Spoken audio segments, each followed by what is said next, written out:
play of the week goes to Anthony Richardson and the Indianapolis Colts. So what the Colts are going to do, they're going to line up in a bunch formation. If you look at it, Drew Ogletree is going to be the tight end, number 85. He's going to be at the point.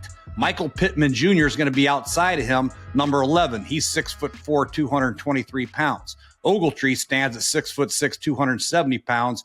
And then Ashton Doolin's going to be the wide receiver outside the left tackle, Matt Goncalves. All right, so that's the situation right here. Defensively, we have a defensive end with his hand in the ground. We have Isaiah Oliver. He's going to be covering Doolin. We have DJ Reed. He's going to be covering Pittman. So it's basically man-to-man.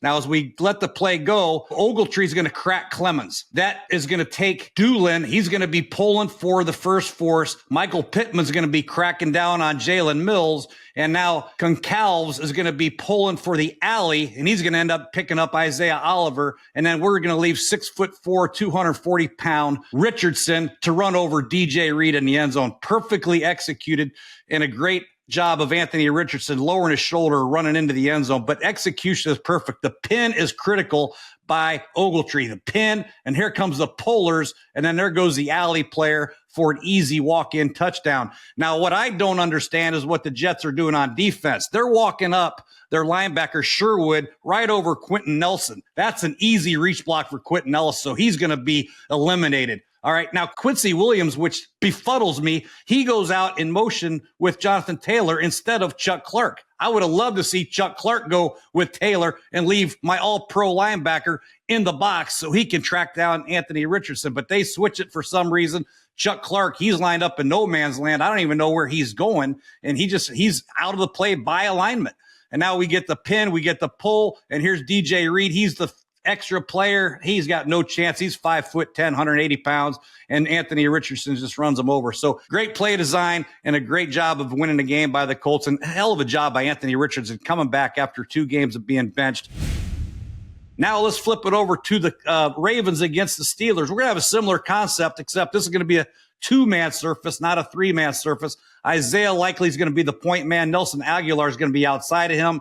And this is a bad job by the Baltimore Ravens coaching staff of knowing who's in the game defensively.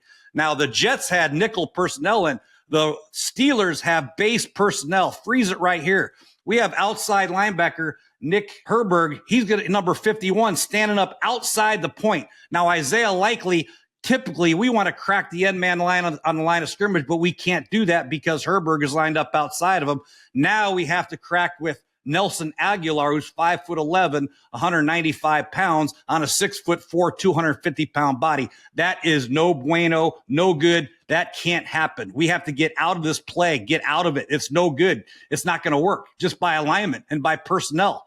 So Aguilar's going to try to crack Herberg, and it's going to be a blow up in the backfield. The pullers, the left guard and the center, who are responsible for Joey Porter, they can't get out because Herberg blows up the play, and Joey Porter is standing there by himself with Minkah Fitzpatrick coming over the top, free safety to blow it up as well. I would like to think that the offensive coordinator did not get the personnel group by the Steelers, because this play, this pin, pull, crack play, we called it a taxi back in the day, is not good with an outside linebacker standing up outside of the point man who's responsible for cracking the end man on the line of scrimmage. So great job by the Steelers staying in base defense. Just look at the Cameron Hayward's going to get double teamed by Likely in the left tackle. So that takes 2 blockers up. That leaves Joey Porter just one-on-one against Lamar Jackson for an easy tackle and bring down with Minkah Fitzpatrick coming over the top. So hats off to the Colts for getting it done with a perfect alignment defensively for them to run the play. No good for the Ravens to run a play against a defense that is perfect to stop that type of toss crack play.